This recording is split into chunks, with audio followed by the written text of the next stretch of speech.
कस्मिंचित् अधिष्ठाने देवशर्मा नाम ब्राह्मणः प्रतिवसति स्म। तस्य भार्या प्रसूता सूतम् अजनयत्। तस्मिन् एव दिने नकुली नकुलं प्रसूय मृता।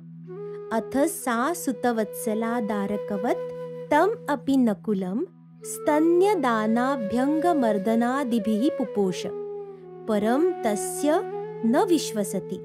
अपत्यस्नेहस्य सर्वस्नेहातिरिक्ततया सततम् एव आशङ्कते यत् कदाचित् एषः स्वजातिदोषवशात् अस्य दारकस्य विरुद्धम् आचरिष्यति इति। अथ सा कदाचित् शय्यायां पुत्रं शाययित्वा जलकुम्भम् आदाय पतिम् उवाच, ब्राह्मण, जलार्थम् अहं तडागे यास्यामि। त्वया पुत्रः अयं नकुलात् रक्षणीयः। अथ तस्यां गतायां पृष्ठे ब्राह्मणः अपि शून्यं गृहं मुक्त्वा भिक्षार्थं क्वचित् निर्गतः। अत्रान्तरे दैववशात् कृष्णसर्पो बिलात् निष्क्रान्तः।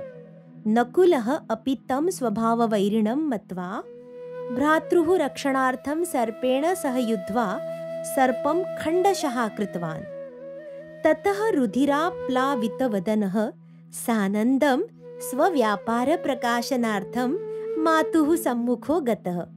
माता अपि तं रुधिरक्लिन्नमुखम् आलोक्य शङ्कितचित्ता, नूनम् अनेन दुरात्मना दारकः भक्षितः इति विचिन्त्य कोपात् तस्योपरि तं जलकुम्भं चिक्षेप। एवं सा नकुलं व्यापाद्य यावत् प्रलपन्ति गृहे आगच्छति तावत् सुतः तथैव सुप्तः तिष्ठति। समीपे कृष्णसर्पं खण्डशः कृतम् अवलोक्य पुत्रवधशोकेन आत्मशिरो वक्षस्थलं च ताडितुम् आरब्धा। अत्रान्तरे ब्राह्मणो गृहीतनिर्वापः समायातो यावत् पश्यति तावत् पुत्रशोकाभितप्ता ब्राह्मणी प्रलपति।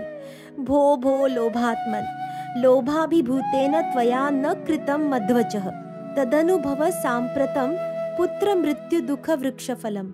अत उच्यते लोभं नैव परित्यजेत्, किन्तु अतिलोभो न कर्तव्यः।